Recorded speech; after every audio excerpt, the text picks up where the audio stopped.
welcome to episode 9 of Give a Fuck, presented by Spark Consciousness. My name is Sarah Woodard, and I am your host. Among other things, I am a certified shamanic practitioner, Reiki master teacher, activist, educator, speaker, and award-winning children's author. I'm also a fierce defender of the underdog, which for me means wildlife, companion and work/farmed animals, Mother Nature, and Gaia herself.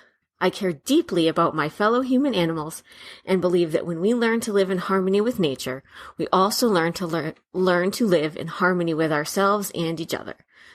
I am fearless about doing my own inner work and growth and am passionate about helping create a world where all beings are respected and honored.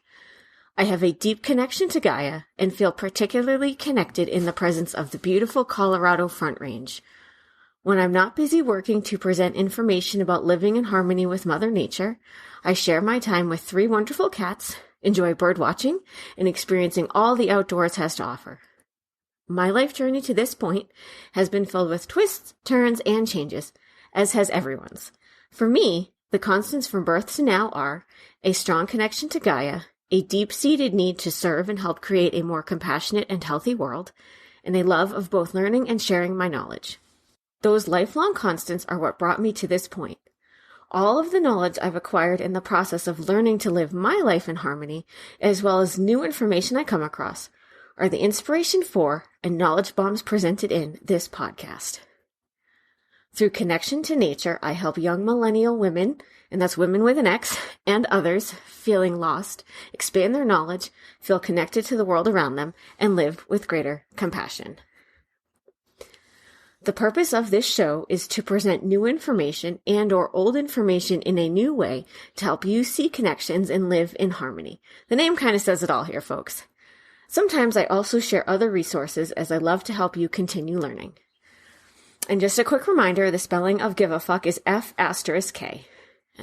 I'd also like to send a huge thank you and shout out to my existing patrons. If you would like to learn more about Patreon, we're going to go into that shortly. A quick life update. I have been continuing with my ASL class, and I am loving that. I remember now why I am so excited about this language. It's because it's gestures. It's actually really fun. It really taps you into your inner child when you're doing these signs, particularly the animals and the emotions are so expressive. And actually a lot of the fruits and vegetables are quite expressive too. I'm having a blast. It's so fun. I do wish the classes moved a little quicker, but that's me pretty much in any class. So we have to just overlook that.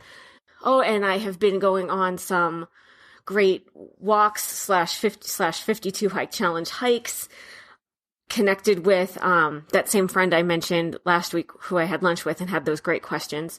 We're trying to commit to once a week getting together and doing some sort of a walk. And the last one we did was with her super fun dog. It was really great. Now we move on to the answers to your questions segment.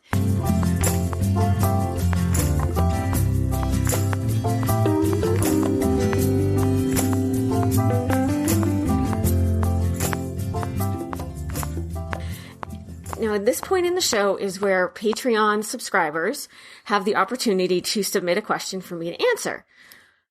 We don't have any questions submitted for this week, so I'm just going to take this opportunity to very quick explain what Patreon is and how you can participate. So as I explained previously when I was doing in the answers segment, Patreon is like the modern day crowdfunding version of when back in the day, Michelangelo and those other really famous artists had a patron of the arts who paid them whatever amounts of money so that they could afford to live while making their art.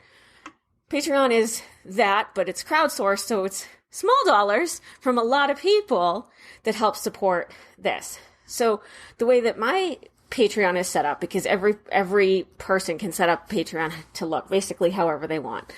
So the way mine is set up is that when you opt in and stick around, you get some fun bennies, and those include everything from submitting a question, which I'll answer during this segment, to discount codes for other offerings such as the online course or the magazine, and even in some levels, free merch, or I mean, not free, I guess, technically, right? Because it is an exchange. It's kind of like when you support NPR or PBS and you get a little freebie thank you gift, right? That's the deal. You can see each of them on my Patreon page, which is linked in the show notes. 10% of every dollar that you submit to Patreon, as well as anything else that you purchase from me, goes to support charitable causes that help make the world a more compassionate place. And in the case of Patreon, the rest of that money pays for hosting, other software and equipment if necessary, and also helping to keep the kitty babies happy while I ignore them to create each and every episode for you. So definitely look into that. I would really love to answer some more questions during this segment. So now we're going to move on to the Satan of the show.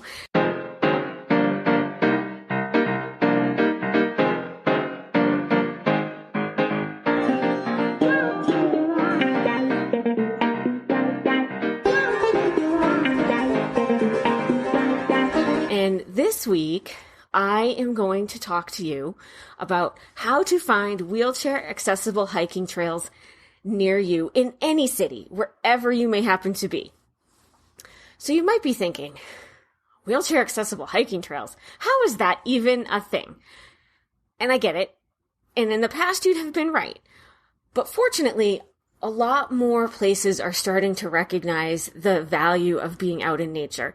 For everything from the more typically discussed stuff like stress relief and physical health benefits to what I talk about with defining your values and finding your purpose.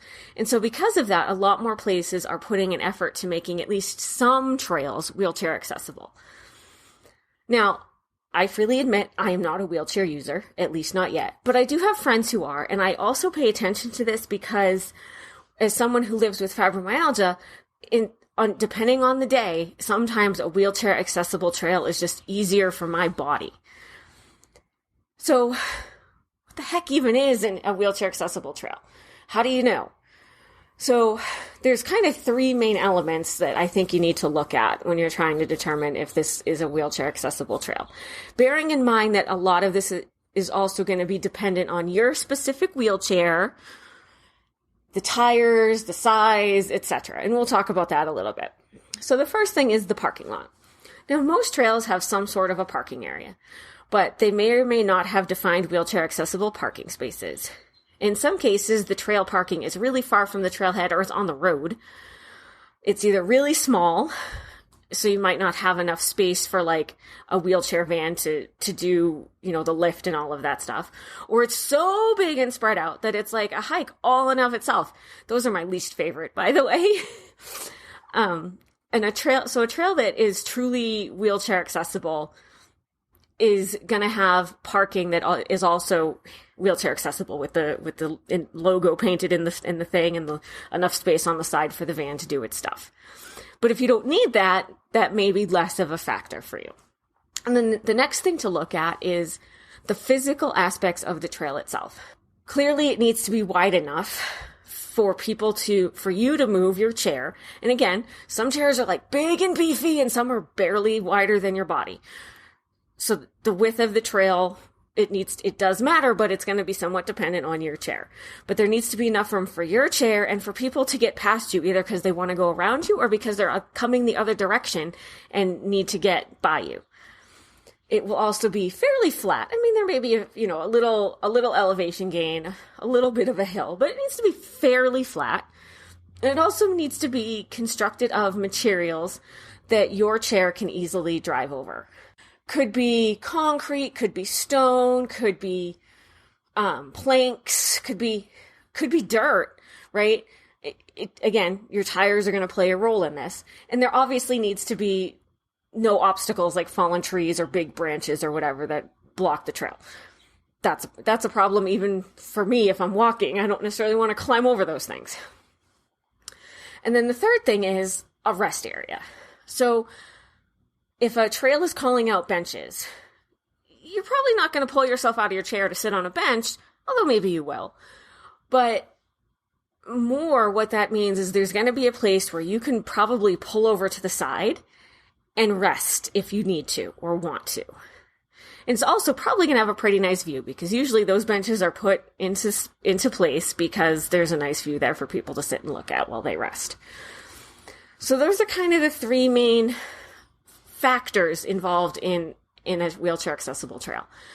So how do you find them? Well, here's the deal. There may be other ways to do this than I am going to list here, but these are the two that I know of. So the first is this website called TrailLink. TrailLink has a list of wheelchair accessible trails by state, and I will put that link in the show notes for you. It's a fairly comprehensive list, but from what I can tell, it doesn't list all the trails.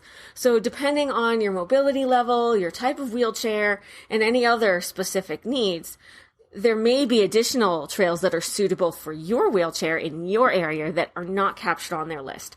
Still, it's a really great resource and a really great place to start. The other is called All Trails.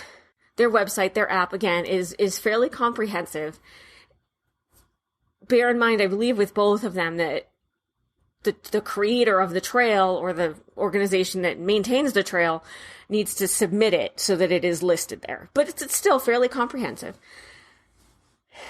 And if you look at the descriptions on All Trails, if you read, you have to kind of expand out all of the different areas where you can read stuff. But if you expand it out and you read the description, it includes information of accessibility.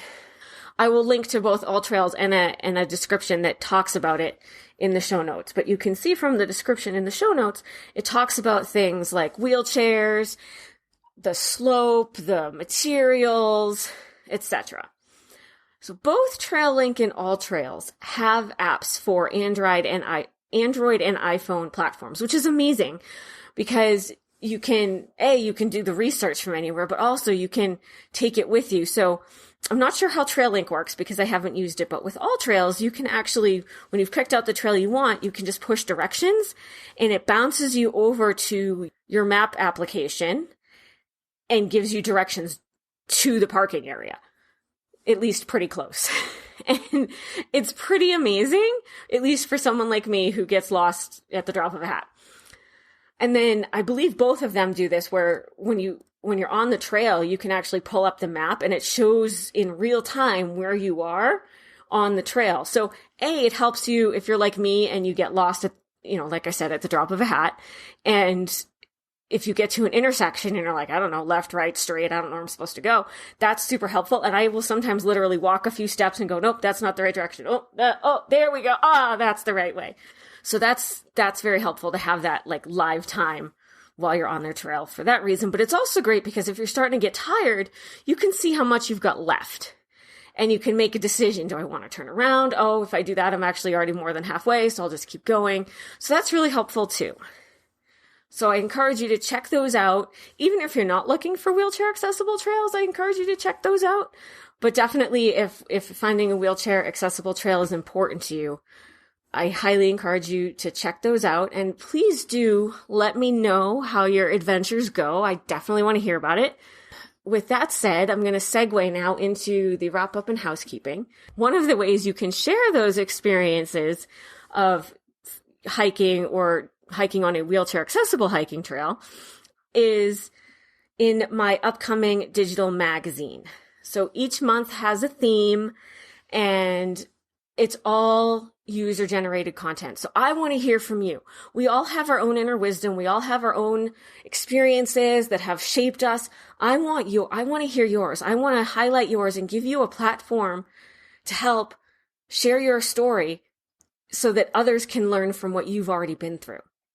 So hop on my website and it's on the resources page, but I'll put a link for it in the show notes for you of what the themes are and how to submit your story. I definitely want to hear about that. Other ways to find me, in addition to the website, are social media, where I am on Pinterest, YouTube, Facebook, and Instagram. I would love to see you there. So as I've been talking about, the online course, actually signups for this quarter just closed, but you can sign up again in June if that is something that's of interest to you. Be sure to jump on my website and sign up for the waiting list so that you don't miss out next time. Again, you're welcome to support my efforts here via Patreon, or you can also sponsor an episode Information about all that is in the show notes. If your podcast platform allows it, I would really appreciate you taking a second to rate the show. It is one of the best and freest ways to support creators you love. And what's coming next? Well, I have some great news for you guys. I got organized. So I can actually tell you that the next show in 2 weeks is going to be all about my vegan journey and hopefully inspire you to make some vegan changes in your life. In addition to that, I am continuing to do the full moon and new moon gatherings. The next one is on the 21st of March, and it's new moon in Aries. So if you're in the Denver area, I would love for you to sign up and see you there so I can help support you in whatever you're trying to achieve in your life. And I think that's about all I've got for this time through. I again will see you in 2 weeks. Until then, continue to expand your knowledge, feel the connections, and live with compassion.